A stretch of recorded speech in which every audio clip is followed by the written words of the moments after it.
Olá a todos, sejamos bem-vindos ao estudo dessa noite. Eu sou o Wagner, eu participo das atividades do Lar Espírita Irmão André, que fica aqui em Belo Horizonte, no bairro Concórdia, e hoje, a convite da Fraternidade Mundo Luz, vamos desenvolver um estudo com o tema causa e efeito.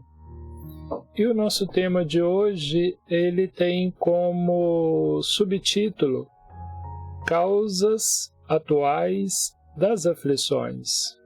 Vamos ver e entender um pouquinho sobre isso.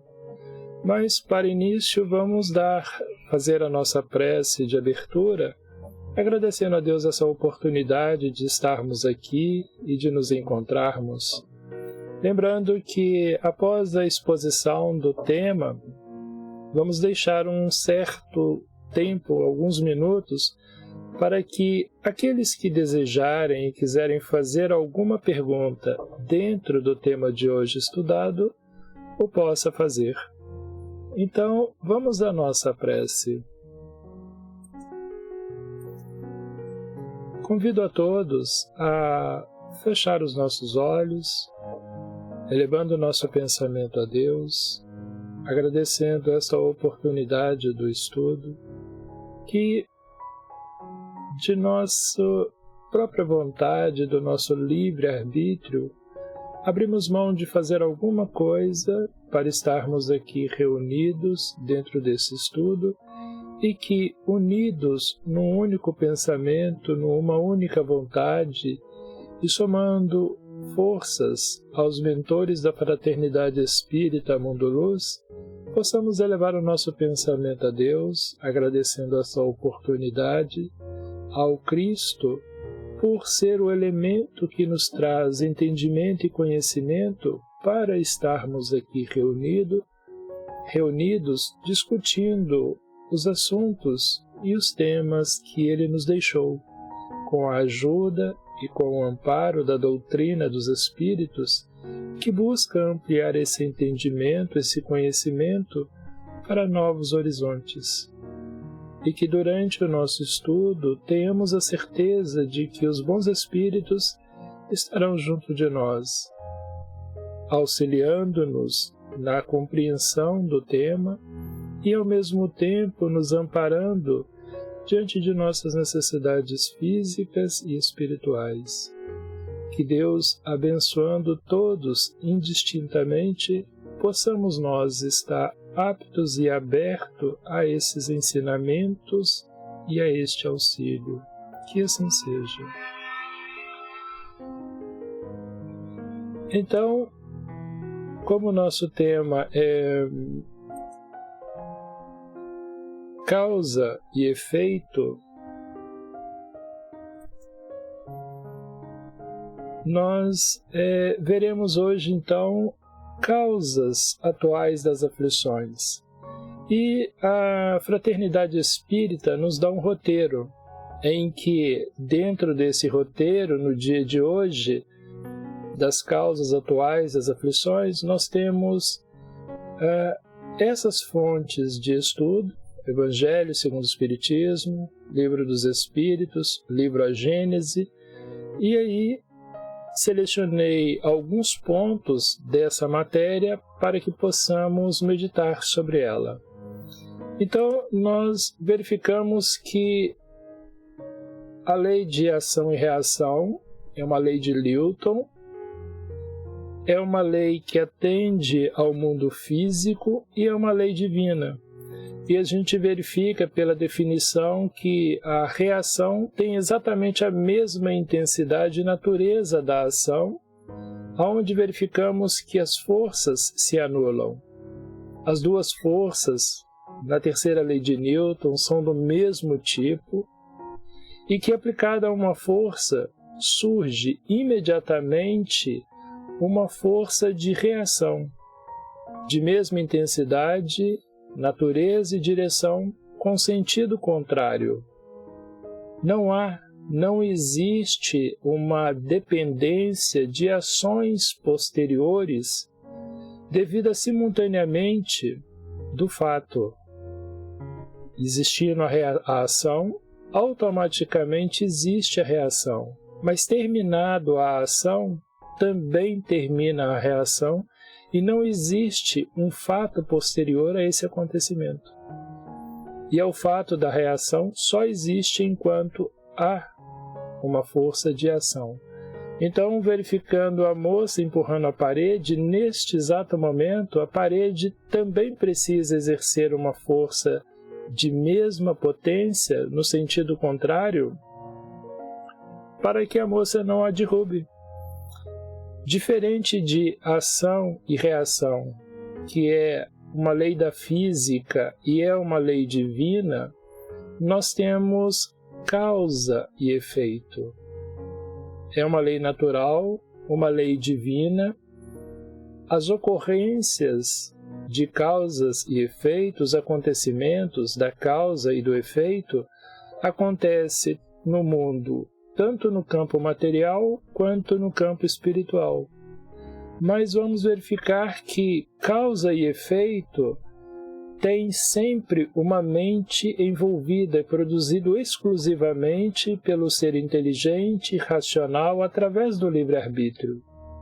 Diferente de ação e reação, que não há uma necessidade de ter uma mente envolvida.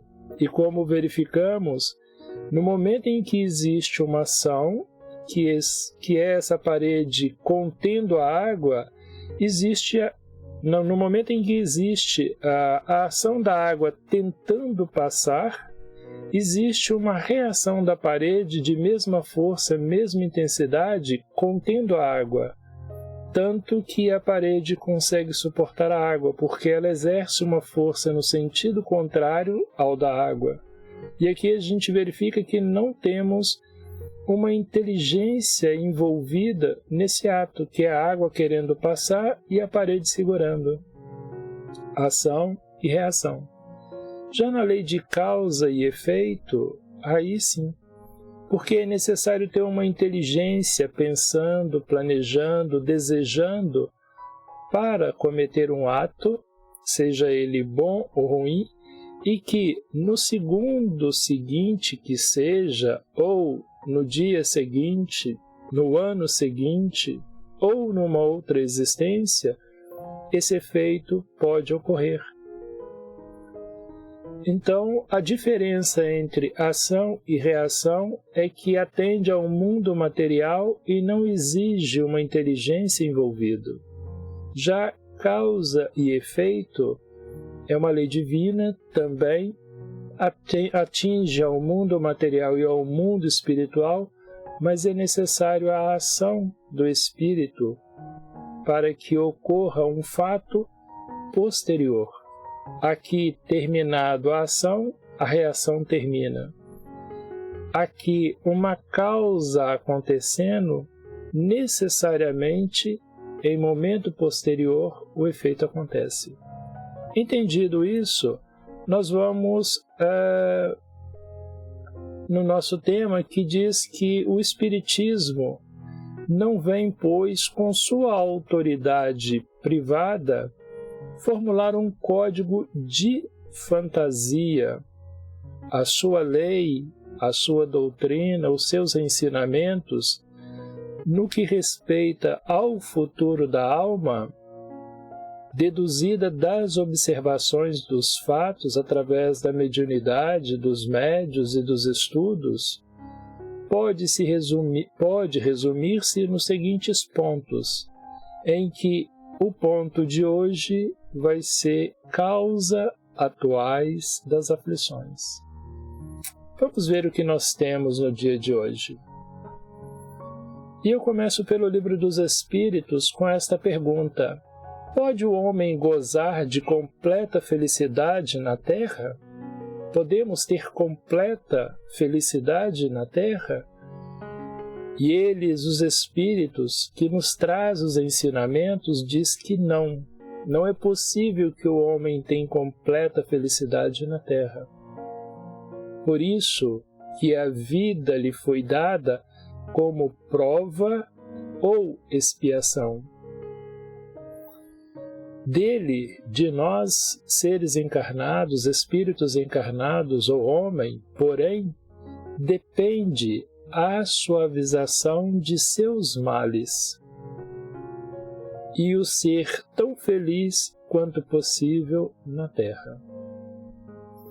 Então, com essa pergunta e com essa resposta, eu trouxe uma breve história que vai nos auxiliar a compreender a questão das causas das aflições atuais, no qual cada um de nós vai experimentar as lutas que a vida nos oferece, mas que depende de nós o suavizar e depende de nós ser tão feliz quanto possível na Terra. E essa dependência, ela é de natureza privada, particular. Cada um define como vai viver no mundo físico e o quanto vai suavizar das suas lutas. Mesmo ele estando num conjunto familiar, ainda assim, tudo depende exclusivamente dele. O que os familiares fazem ou como fazem podem atingi-lo brutalmente e torná-lo feliz, mas também dependendo do modo como ele encara as coisas, não importa o que os familiares façam, ele terá sempre uma vida suavizada e será também tão feliz quanto possível na Terra. E a história que eu trouxe, ela é um exemplo no qual nós podemos utilizar essa história para todos os outros assuntos. É como exemplo uma casa. Eu vou construir uma casa para o João. Então, o nosso personagem, o nosso ser principal vai ser o João. E a casa vai ser construída preparando o terreno, o alicerce, as paredes, o teto e depois embelezando a casa. Em outro momento eu vou construir uma casa para Maria. Então a gente vê que o personagem ele é diferente e a forma como a casa vai ser construída será a mesma, preparando o terreno, depois o alicerce, as paredes, o telhado e o acabamento. Modifica-se algumas características, alguns detalhes, cor, curvatura de parede, divisão de quarto, mas o modo de construir é o mesmo. E a nossa história segue essa mesma condição. Não importa o que seja, o modo como ela acontece tem a mesma espinha dorsal, o mesmo caminho. Vamos à nossa história. Para a nossa história, nós vamos utilizar o livro Sexo e Destino. Esse livro ele é uma psicografia do Chico Xavier e do Valdo Vieira, pelo espírito André Luiz. E se alguém desejar ver ou estudar essa lição, ou vê-la por completo, ou ler o livro, basta ir na internet e pesquisar Bíblia do Caminho, espaço, entre aspas, Sexo e Destino. Ou, se digitar esse caminho, levando em consideração letras minúsculas e maiúsculas, nesse endereço aqui chega também no livro. Então tem-se o livro inteiro, aonde pode-se ler o capítulo inteiro para compreender a lição que vamos ver, ou pode-se ler o livro inteiro. Ele é fininho e é interessante de ser lido. O que fala a nossa história? André Luiz e o Félix são espíritos desencarnados em que o Félix é o instrutor e auxilia André Luiz no entendimento das coisas. E eles vão visitar uma casa física dos familiares de Marina. E André Luiz nos diz o seguinte: demandamos a rua. Ele estava num local e foram para a rua. E da rua foram para casa. Acompanhando Félix, cujo semblante passou a denotar funda preocupação, alcançamos espaçoso apartamento do Flamengo, no Rio de Janeiro, onde conheceríamos de perto os familiares de Marina. A noite avançava. Na sala principal, quando eles chegaram na casa, um cavalheiro de traços finos, em cuja maneira de escarrapachar-se se adivinhava para logo o dono da casa. Escarrapachar é o mesmo que abrir excessivamente as pernas ao sentar sobre alguma coisa. Então ele estava muito à vontade no sofá. Lia um jornal vespertino com atenção. Isso é muito importante para a nossa história. Ele estava extremamente entretido no jornal vespertino. E nós conhecemos que todos os jornais, de um modo geral, só trazem notícias desagradáveis, notícias ruins. Normalmente é o foco dos jornais. E ele tinha muita atenção a isso. Então está aqui André Luiz e Félix, dois espíritos desencarnados, um estudando o comportamento espiritual do encarnado e as consequências dos seus atos, e o nosso espírito encarnado, que era o senhor, o cavalheiro de traços finos, que aparentava ser o dono da casa. Continuando, atavios ou enfeites do ambiente, apesar de modestos, denunciava apurado gosto feminino. Mobiliário antigo, de linhas quase rudes, suavizava-se ao efeito de ligeiros adornos. Tufos ou porções de cravos vermelhos a se derramarem de vasos cristalinos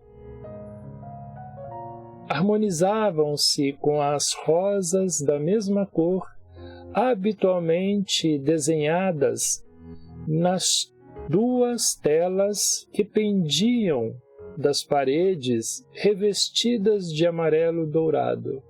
Então nós temos aqui uma mesa com flores de cravo e rosas nas paredes. Isso também é muito importante para a nossa história, essa imagem aqui. André Luiz diz para a gente assim, mas, e quando tem um mas, há algo sempre grave por trás do mas, destoante e agressiva, uma esguia garrafa contendo uísque. Empinava o gargalo, o pescoço, esvaidecia o gargalo, o pescoço, sobre o crivo lirial, sobre as flores que se encontrava, que completava a elegância da mesa nobre. Deitando essa garrafa, emanações alcoólicas que se casavam ao hálito do amigo derramado no divã. E aí devemos lembrar que o nosso amigo derramado no divã, o dono da casa, lia um jornal vespertino com atenção. E essa garrafa aqui também é importante guardarmos ela, porque ela vai nos auxiliar o entendimento dos nossos sofrimentos.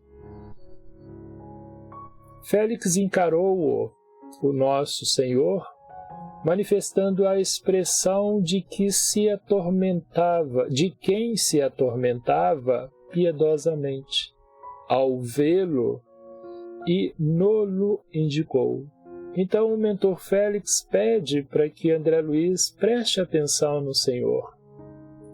Temos aqui o irmão Cláudio Nogueira, pai de Marina e tronco do lar, a viga do lar, o o orientador do lar.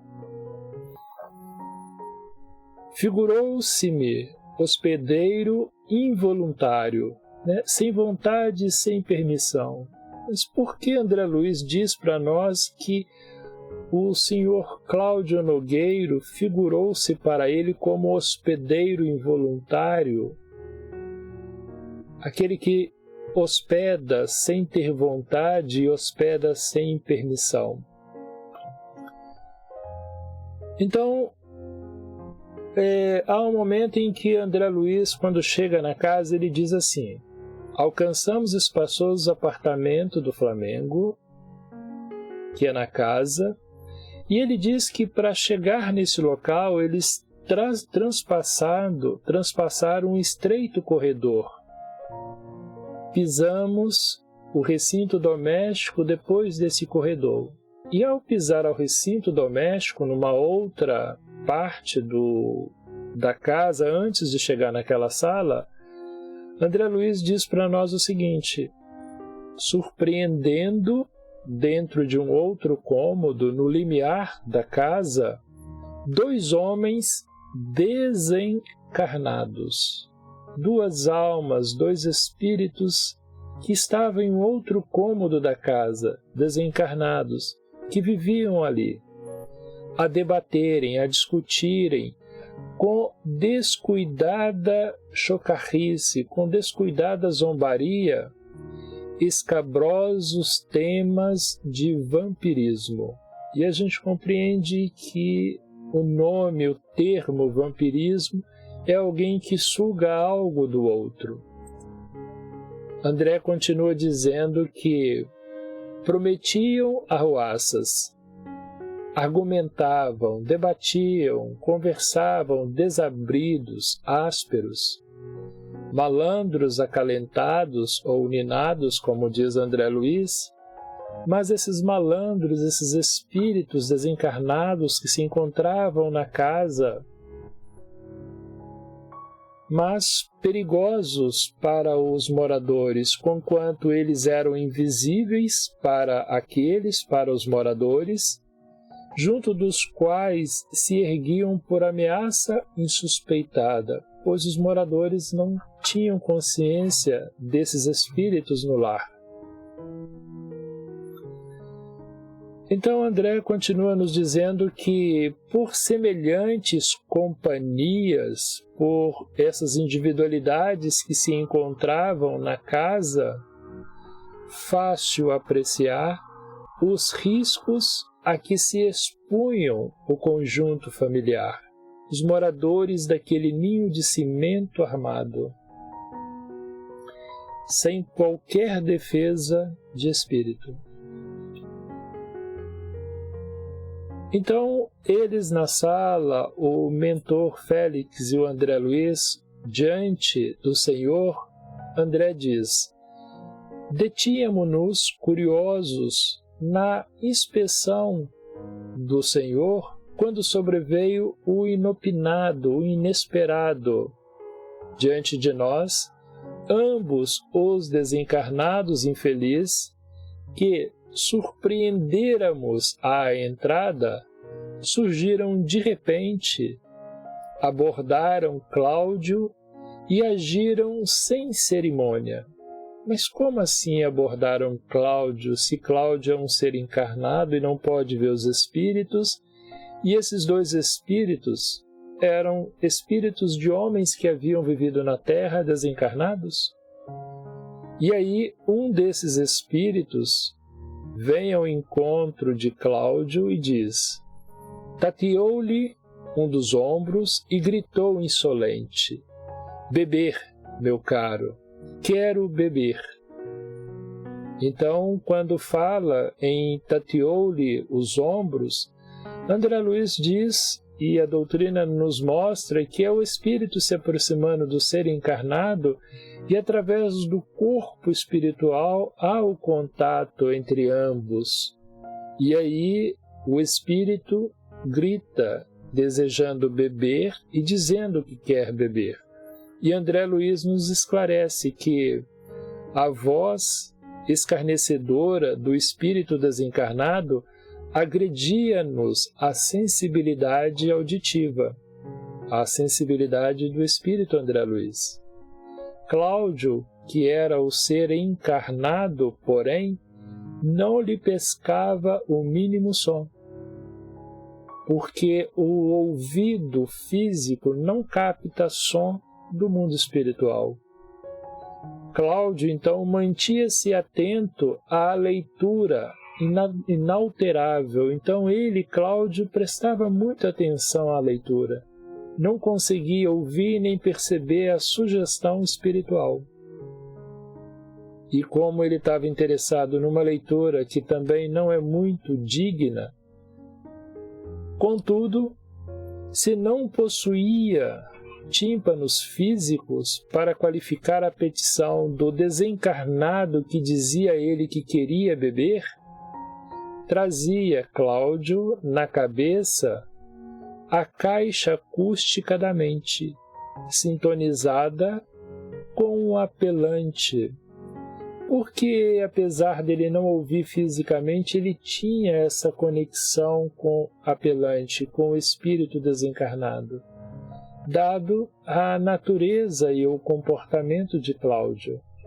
Vamos verificar que Cláudio lia atentamente um jornal, o qual sabemos que não é muito auxiliador para aquele que deseja um ambiente equilibrado. Também, no início, André Luiz fala da garrafa que estava sobre a mesa e que exalava também um odor que conciliava, que coincidia com o hálito de Cláudio. Então significa que Cláudio, em alguns momentos, já havia tomado alguns goles de bebida. Mas, destoante e agressiva, uma esguia garrafa contendo uísque, deitando emanações alcoólicas que se casavam ao hálito do amigo derramado no divã. Essa foi o início da história, onde André Luiz nos conta que a garrafa e o nosso Cláudio tinha contato e vínculo dado ao hábito dele beber. Então vamos verificar que em uma casa aonde se desenvolve o Evangelho, aonde se estuda a doutrina espírita ou o Evangelho do Cristo, a Bíblia, e segue esses caminhos, normalmente não terá hábitos e costumes de natureza desagradável, como o próprio André Luiz nos escreve, mas destoante e agressiva, uma esguia garrafa contendo uísque, deitando emanações alcoólicas no ar, no ambiente, que se casavam com o hálito do amigo derramado no divã. Para que a gente possa completar esse estudo sobre o ambiente do lar, e como nós não temos tempo para falar com mais propriedade aqui, existe esse estudo, o ambiente espiritual no lar. Esse estudo ele fala bastante sobre essa questão do lar e das coisas que temos no lar e daquilo que fazemos dentro do lar. Esse estudo ele está hospedado na página do YouTube, no canal chamado Verdadeiro Espírita. Então, se entrar na página do YouTube e digitar Verdadeiro Espírita com aspa, vai ver esse estudo lá dentro. Ou, se pesquisar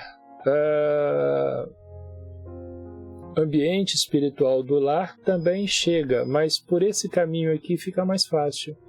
Então, aquele que tiver tempo, uma oportunidade, e pesquisar um pouco esse estudo, ler, ouvi-lo, vai compreender com bastante clareza esse tema que nós estamos falando aqui, que o André Luiz nos reporta.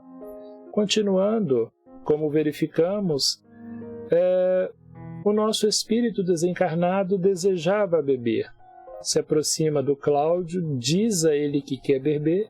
Cláudio não ouve as palavras do espírito, mas, dado a natureza mental e o comportamento de Cláudio, André Luiz diz que, contudo, se não possuía tímpanos físico para qualificar a petição, trazia na cabeça a caixa acústica da mente, sintonizada com o apelante.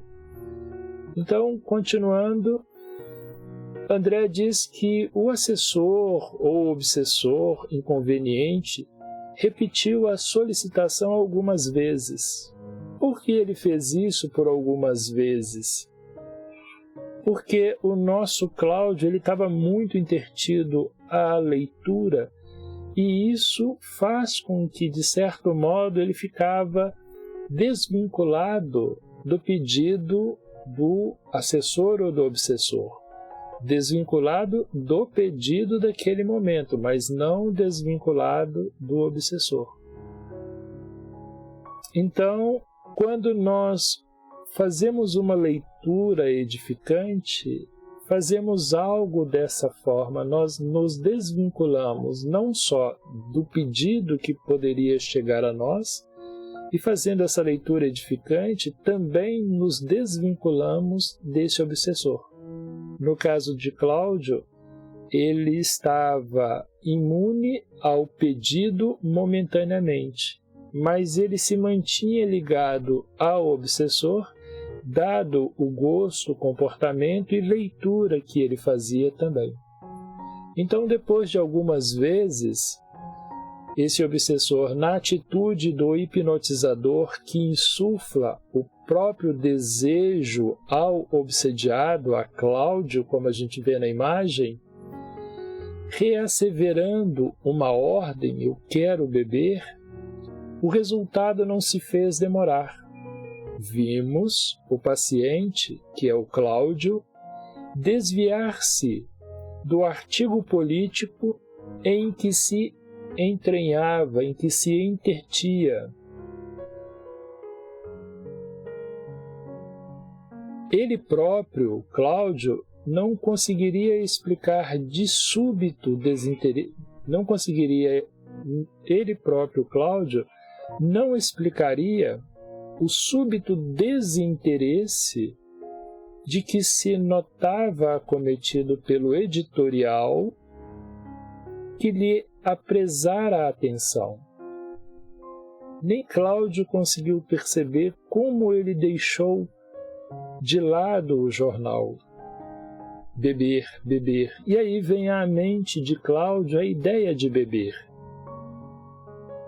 André continua dizendo que Cláudio abrigou a sugestão do beber, convicto de que se inclinava para um trago de uísque exclusivamente por si mesmo, acreditando que ele estava fazendo isso porque ele simplesmente sentiu vontade.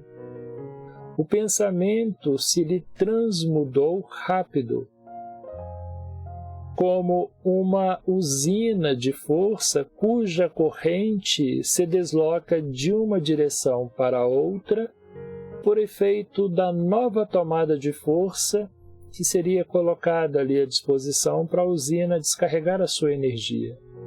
Beber, beber.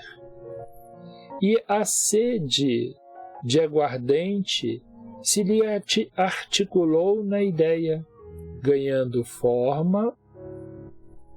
A mucosa pituitária se lhe aguçou, como que mais fortemente impregnada do cheiro acre que vagueava no ar. Então, na mente de Cláudio, ele passou a ter uma sensação, uma percepção do cheiro do aguardente no ar, ao qual André Luiz já tinha dito que o ar estava saturado desse cheiro da garrafa. O assistente malicioso coçou-lhe brandamente os gorgomilos, fez com que a garganta de Cláudio ressecasse. O pai de Marina sentiu-se apoquentado. indefinível secura constrangia-lhe o laringe. Ansiava tranquilizar-se através de um gole. O amigo sagaz, o espírito desencarnado, percebeu-lhe a adesão tácita e colocou-se a ele, juntou-se a ele, se aproximou dele. De começo, a acariciar leve, depois da carícia, agasalhada, depois da carícia aceita pelo Cláudio, o abraço envolvente do espírito ao corpo espiritual do Cláudio. E depois do abraço de profundidade, a associação recíproca. Integraram-se ambos em exótico sucesso de enxertia fluídica, se uniram tanto que se entrelaçaram. A talagada rolou, a bebida rolou, o gole rolou através da garganta, que se exprimia por dualidade singular. Ambos os dipsômanos, ambos os corpos fluídicos, instalaram a língua de prazer em ação simultânea. Então, fisicamente, Cláudio diz, instalando a língua, gostando daquele trago, seu corpo espiritual também processa isso, mas o corpo espiritual daquele espírito desencarnado também sente essa sensação. Essa é a história que eu trouxe para a gente compreender a lei de causa e efeito. Vejamos. Conforme o nosso hábito cotidiano, seja ele em casa ou em qualquer lugar, ele tem associado ao seu hábito encarnado espíritos que estão à sua volta. Por exemplo, agora que nós estamos aqui no estudo, lembramos que na prece inicial, observei que nós pedíamos a Deus o seu amparo, a Jesus o seu amparo, e Jesus sempre nos deixou aquela informação na qual ele diz: onde tiver 2 ou mais reunidos em meu nome, ali estarei. Essa máxima ela serve para qualquer natureza de reunião, aonde estiver um ali com um pensamento, com um desejo e com um ato, outro espírito desencarnado que seja, estará conosco. Então passamos a ser 2, o espírito encarnado e o espírito ou os espíritos desencarnados. E vamos verificar que os nossos atos, as nossas atitudes e costumes chamam a atenção de espíritos à nossa volta. Na nossa prece, na abertura, falei dos bons espíritos da Fraternidade Espírita Mundo Luz que vêm ao nosso encontro nos auxiliar, nos amparar. Dado a nossa escolha de estarmos aqui, buscando o estudo, concentrado na lição, se estivéssemos em qualquer outro local, é natural que esses bons espíritos não estariam se ocupando de nós, dado o nosso livre arbítrio de poder irmos aonde queremos e fazermos o que desejamos. Vamos verificar nesse outro quadro os espíritos se aproximando e se vinculando ao espírito encarnado, porque o hábito da bebida não se perde pelo fato do ser ter morrido fisicamente. A alma que viveu viciada em determinadas atitudes, hábitos ou costumes, ela retorna ao mundo espiritual e, como ela não compreendeu no mundo físico a necessidade de renovação e de mudança de hábito e comportamento, ela desejará ter essa vontade no mundo espiritual. Mas ela não tem um corpo mais físico para processar a substância material e transformá-la na substância espiritual. Então ela precisa de um encarnado que faça isso. Ela tem que ter amizade com o espírito encarnado. Então, Conforme o nosso comportamento, temos associado a nós espíritos que nos auxiliam ou espíritos que nos prejudicam. Verificamos nessa outra imagem. Essa imagem ela é de um livro chamado Voltei, do irmão Jacó, em que ele está caminhando pelas ruas e ele observa, depois de desencarnado, espíritos desencarnados associados a espíritos encarnados conforme o comportamento e a natureza desse encarnado. Então, os hábitos nossos, seja eles quais forem, dará-nos companhia de bons espíritos se for um hábito bom, caridoso, que nos eleva ao mundo espiritual e nos eleva a Deus, ou hábitos que nos coloca diante de outros espíritos viciosos e que nos mantêm presos a costumes infelizes. Os nossos pensamentos, as nossas palavras, as nossas atitudes afetam a nós e àqueles que estão à nossa volta, encarnados ou desencarnados. Há um movimento fluídico que vem dos dois lados, amparando ou prejudicando a ambos. E como isso funciona? No livro Missionários da Luz, lá no capítulo 19, André Luiz nos traz o seguinte: assim como o corpo físico pode ingerir alimentos venenosos, e aí nós podemos listar uma inúmera situações em que os alimentos nos prejudicam, desde o alimento bom que em excesso nos causa problema, até os alimentos que a nossa medicina da Terra diz: se você utilizar, se você comer, se você beber, isso prejudicará o seu organismo.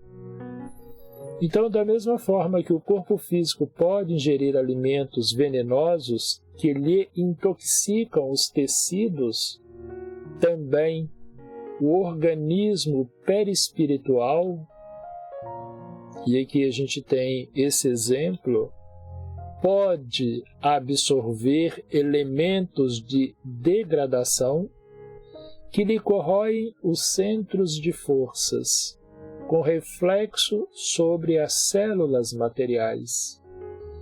Causa e efeito, causas atuais das aflições. O que provoca em nós as aflições? E as nossas aflições são doenças, tristezas, angústias, isolamento, pobreza. São elementos básicos que levam-nos ao estado de loucura, de desânimo, de angústia. Então a doutrina procura mostrar para nós que todo sofrimento nosso decorre de comportamento nosso. E como estamos falando em causas das aflições atuais, eles estão nos mostrando o que fazemos e que produz as dificuldades. Aqui eu trouxe como observação a bebida, mas nós temos o cigarro, a droga, o vício de falar mal das pessoas, falar mal com as pessoas, o vício de pensar mal das pessoas, o vício do campo da sexualidade descuidada, desregrada, o da mentira, o do roubo, não importa as razões. A estrutura que leva ao sofrimento é sempre a mesma, denegrindo a estrutura física, ferindo o corpo espiritual, ou ferindo o corpo espiritual e danificando a estrutura física. Aqui, neste ato, por melhor que seja o pensamento dessas individualidades, o comportamento no consumo de elementos em quantidade excessiva e elementos em que a própria medicina diz que é prejudicial à saúde, e aí eu faço a observação dos ingredientes que compõem o elemento. O álcool, quando ele é absorvido pelo corpo físico, ele leva bastante tempo, várias horas, para que a sua partícula seja quebrada e transformada em um elemento que será expelido pelo corpo. Enquanto isso não acontece, essa partícula ela vai circulando pelo corpo físico e por onde ela passa, ela vai criando danos às células.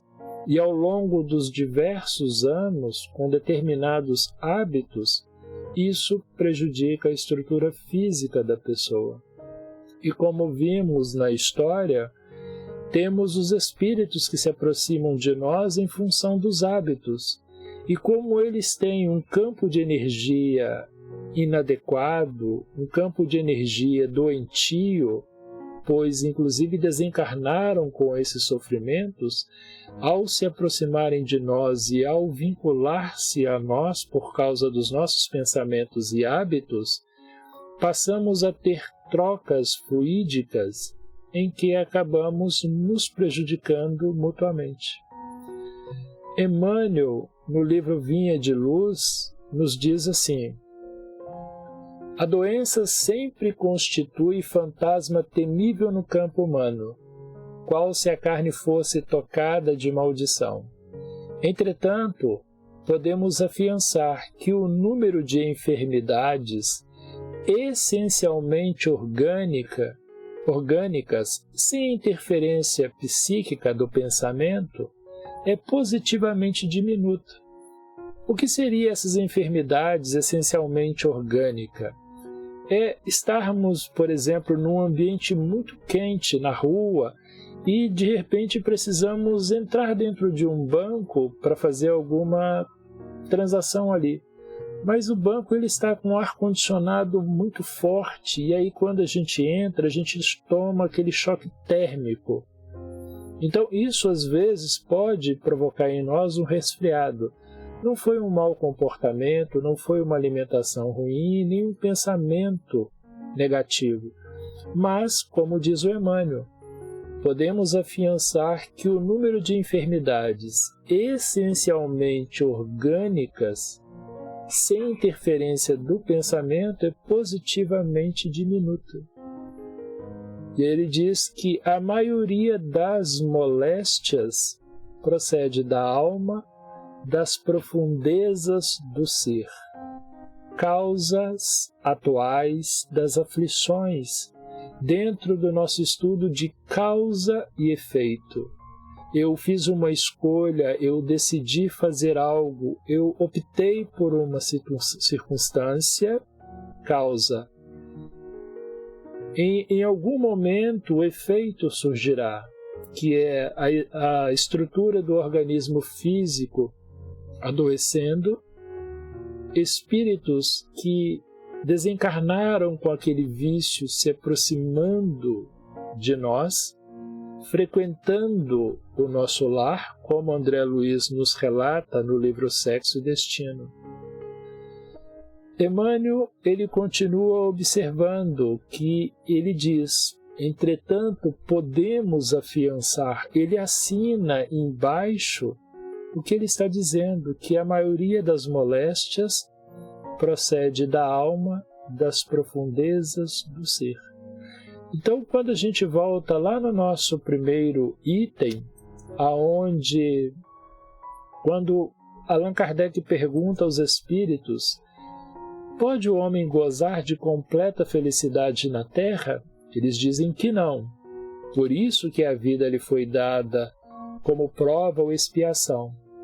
Mas eles também dizem: porém, dele, do homem, depende suavizar os males e ser tão feliz quanto possível na Terra, mostrando que o livre-arbítrio nosso é que define a gravidade ou a suavidade das nossas aflições nos dias atuais, as causas que produzem. E como Emmanuel nos observa e ele nos afirma, ele assina que raramente ou diminutos são as dificuldades orgânicas e aí também outros problemas, pois a maioria das moléstias procedem da profundeza da alma.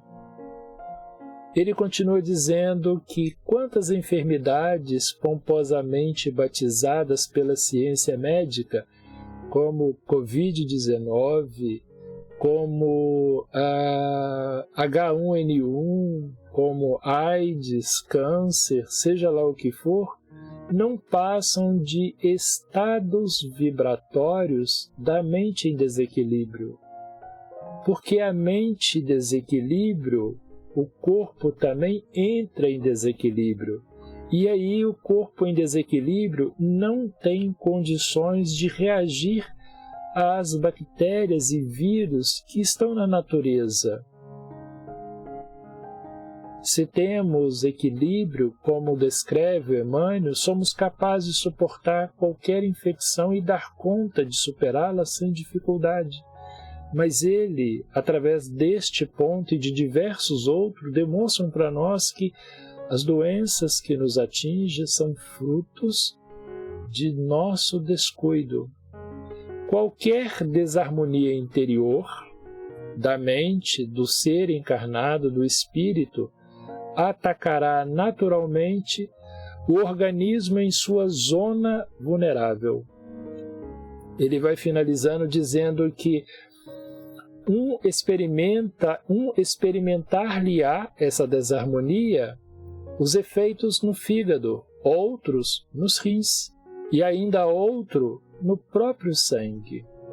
Em tese, todas as manifestações mórbidas, todas as doenças, se reduzem a desequilíbrio, desequilíbrio esse cuja causa repousa no mundo mental. Palavras de Emmanuel que diz, podemos afiançar.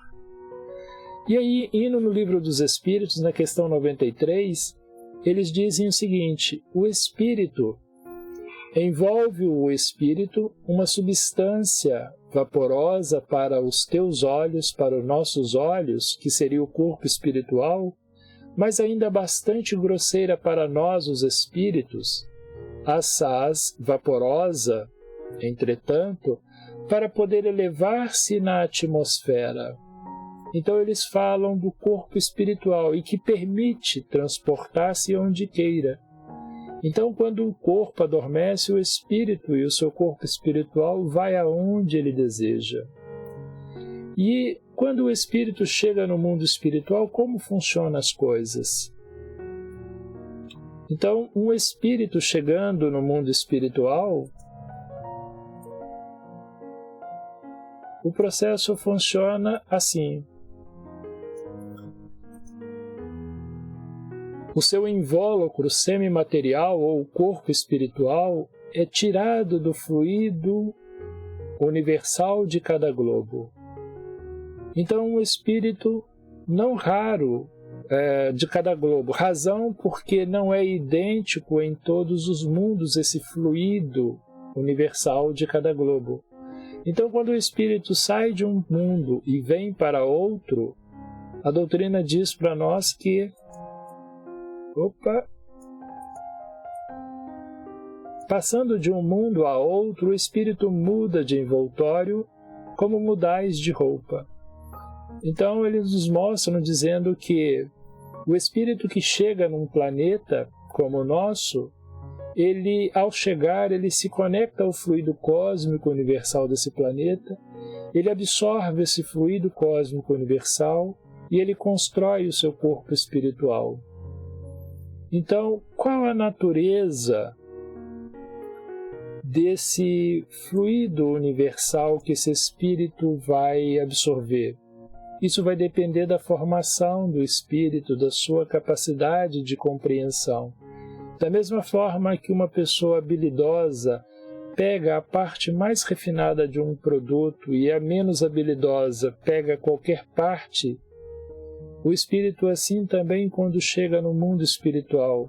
Quanto mais evoluído, quanto mais inteligente ele foi, quanto moralmente mais elevado, mais refinado é o fluido que ele absorve daquele planeta para constituir o seu corpo espiritual.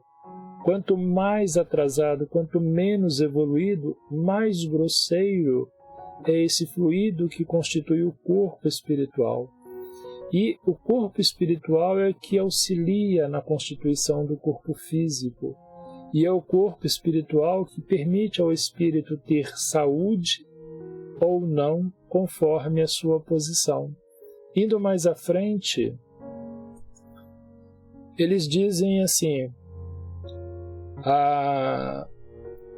as chagas da alma se manifesta através do envoltório humano.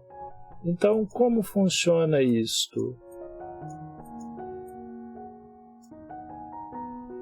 Verificamos que o espírito ele absorve esse fluido cósmico universal e quando ele é encarnado, ele, através do seu corpo espiritual, leva esse fluido vital ao corpo físico. Mas se o sujeito tem raiva, medo, rancor, ódio, angústia, dor, hábitos infelizes, esse fluido que ele absorve, ele é temperado com todo esse sentimento. Isso produz uma doença no seu corpo espiritual que é transmitida ao corpo físico. Assim surgem as nossas aflições e as nossas doenças no dia de hoje. Então verificamos que no corpo físico, se no corpo físico tem doença, é que no corpo espiritual está doente. Então a doutrina nos mostra que não adianta muito tratar o corpo físico se não cuidarmos do corpo espiritual, porque o corpo físico melhora e mais à frente a doença surge novamente. A doutrina diz que o corpo doente, ele reflete o panorama interior do espírito enfermo. A patogenia, que é pesquisa que se realiza para encontrar os motivos das doenças, ela é o conjunto de inferioridades do aparelho psíquico. Então, se utilizarmos esse conceito patogenia e pesquisar a vida espiritual do ser doente, chegaremos em inferioridades do aparelho psíquico, do corpo espiritual, do espírito. A doutrina diz que é ainda na alma que reside a fonte primária de todos os recursos medicamentosos definitivos. É na alma que se encontra esse recurso. Eles dizem ainda que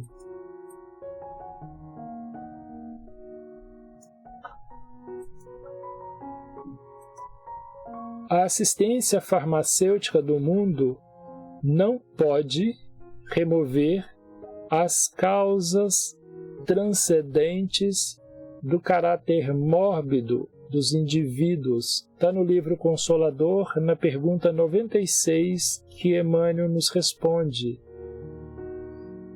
E ainda na alma que reside a fonte primária de todos os recursos medicamentosos definitivos. A assistência farmacêutica do mundo não pode remover as causas transcendentes do caráter mórbido dos indivíduos. Então, se o espírito não renovar o seu modo de pensar, de agir, ele vai estar sempre contaminando o seu corpo espiritual, que permanecerá doente e que, por sua vez, contaminará o corpo físico, que adoecerá. E não há medicamentos na Terra, farmacêuticos do mundo, que remova essa doença. Cura o corpo às vezes, mas na frente novamente surgem doenças em lugares diferentes com gravidades maiores. O remédio eficaz está na ação do próprio espírito enfermiço. Então, como mudamos isso? Bem-aventurados aflitos, bem-aventurados que têm puro coração, bem-aventurados que são brandos e pacíficos, aquele que perdoa, aquele que não julga, aquele que não comete adultério, aquele que faz ao outro o que gostaria que fizesse a si, e aquele que muda o seu comportamento de medo para coragem, de raiva para a paciência, de tristeza para a alegria, de angústia para a tranquilidade, de dor para o equilíbrio, e também os seus hábitos, seus costumes, como a gente viu na história do livro Sexo e Destino. E finalizando, a doutrina termina com o capítulo 19, dizendo que o poder da fé se demonstra de modo direto e especial na ação magnética. Por seu intermédio, o homem atua sobre o fluido, que é o fluido cósmico universal, dentro daquele gráfico anterior que a gente viu. Agente universal, modifica-lhe as qualidades e lhe dá uma impulsão, por assim dizer, irresistível. É o espírito conectado ao fluido cósmico universal que, pela sua ação magnética, atua nesse fluido, modificando-lhe, transmitindo ao corpo espiritual, que, por sua vez, transmite ao corpo físico. Se o fluido que ele transmite é bom, é temperado de bons pensamentos e boas atitudes, o fluido tem uma natureza boa. Porém, se é um sentimento de raiva, de rancor, medo, ódio, se é um comportamento de vício que produz deficiência na estrutura física ou espiritual, a doença surge no corpo espiritual e acaba afetando o corpo físico. E finalizando, a evolução em dois mundos, passe magnético, André Luiz nos diz que toda queda moral nos seres responsáveis, que são os espíritos encarnados, opera certa lesão no hemisfério psicossomático ou perispírito, a refletir-se em desarmonia. Deixa eu tirar o quadro aqui da frente.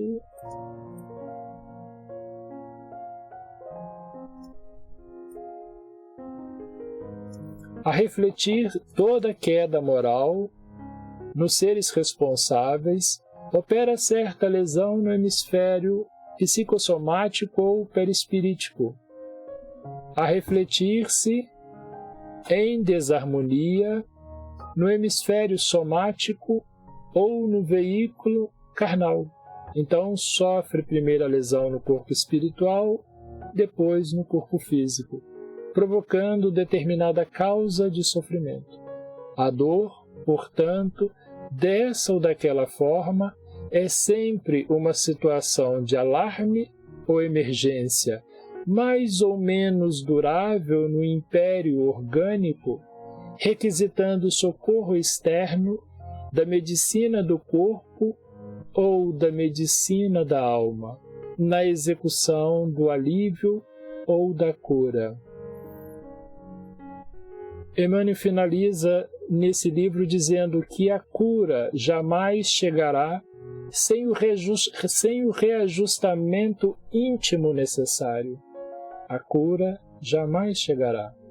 E quem deseje melhoras positivas na senda de elevação, aplique o conselho de Tiago. Nele possuímos remédio salutar para que saremos, na qualidade de enfermos, encarnados ou desencarnados. O que Tiago diz? Confessai as vossas culpas uns aos outros, e orai uns pelos outros para que sarais. Então o objetivo não é dizer ao outro as coisas, ou buscar um padre ou um pastor. O objetivo é buscarmos em nossa consciência as faltas que cometemos e, quando atingimos alguém, se somos capazes de nos aproximar daquele para buscar conciliação, de modo que possamos melhorar a nossa condição no mundo físico.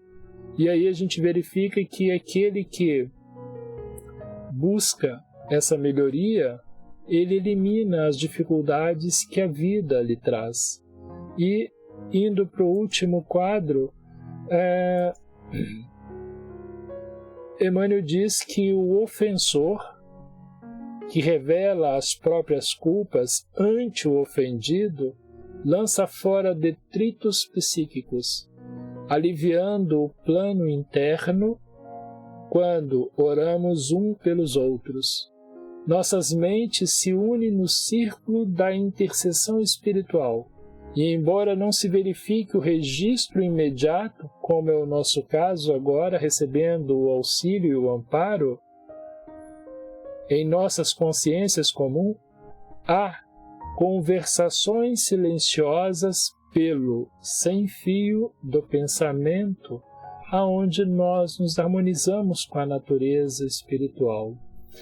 Chegando ao fim dessa exposição, verificamos que as dificuldades que temos, ela é fruto das nossas escolhas, e os sofrimentos que temos na idade, na condição física, é escolhas nossas conforme vimos, e que podemos, como diz a doutrina, sermos felizes o quanto desejarmos conforme o esforço que nós nos propomos a fazer, aonde no Livro dos Espíritos diz que não podemos ter completa felicidade, porém, depende de nós suavizar os males e ser tão felizes quanto possíveis. Bom, abro agora a perguntas que possam ter e vamos ver se consigo responder àquelas que porventura surjam. Olá, Raquel Lopes, que bom te ver aqui. A Ana, Abrão Paulino, Edilson Alves, tudo bom? Silmara, Rosana Basile, Luiz Ribeiro, Luiz,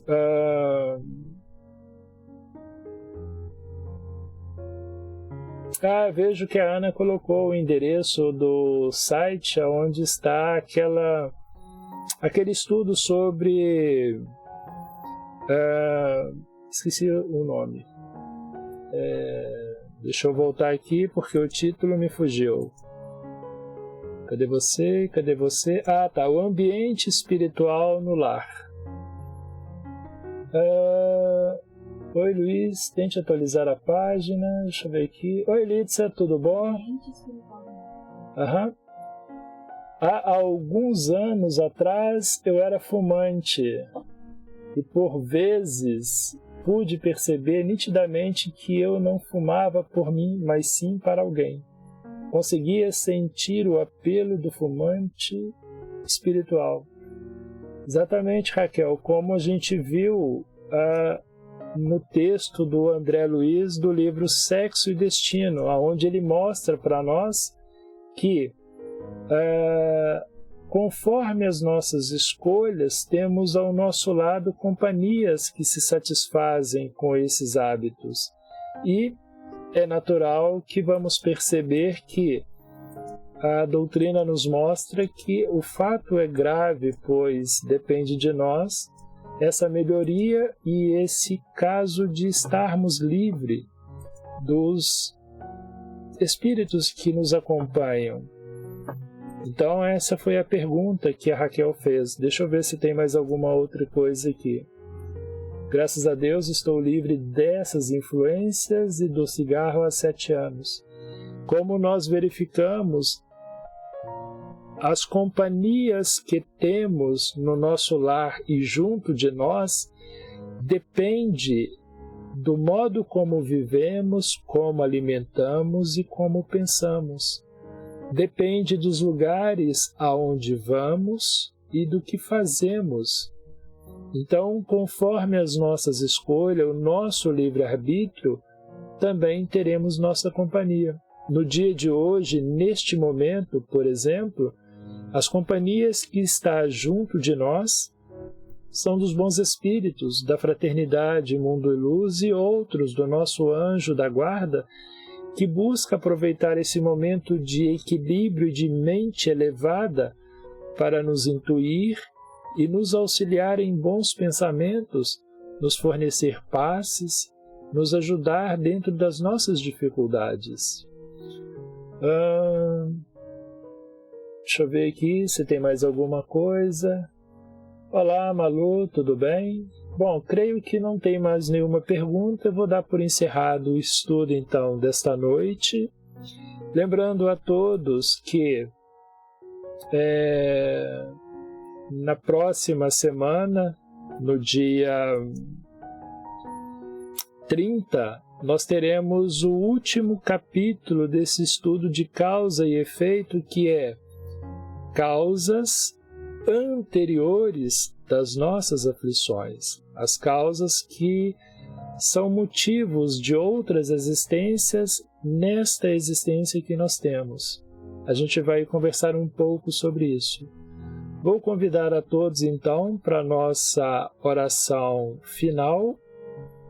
E depois da nossa oração final, a Fraternidade Mundo Luz pede que nós possamos ficar por uns 2 minutinhos a mais concentrados para que sejam dados passes. Então, depois da nossa prece, eu vou deixar a música tocando por esses 2 minutos para que cada um de nós mentalize a possibilidade do passe e esse benefício que o estudo nos oferece do esclarecimento e do amparo e da amizade dos bons espíritos. Antes de encerrarmos, faço a observação de que na sexta-feira nós teremos um estudo na Fraternidade Espírita Jesus Amigo, sexta-feira, 9 horas da manhã, com o tema A Cortina do Eu, do livro Fonte Viva, a lição 101. Ficam todos convidados. Vamos então à nossa prece, agradecendo a todos a companhia e o amparo deste momento. Possamos nós agora levar o nosso pensamento a Deus, agradecendo essa oportunidade deste encontro. E enquanto estamos agradecendo, enquanto estamos de pensamento elevados, possamos pensar naqueles que vivem conosco, mas que ainda não compreendem o que já compreendemos. Lembrarmos daqueles que estão à nossa volta e que por alguma razão qualquer sofrem com as dificuldades que a vida oferece. Como vimos no estudo, a doutrina nos mostra que o sofrimento é conveniência e comportamento do espírito ali encarnado.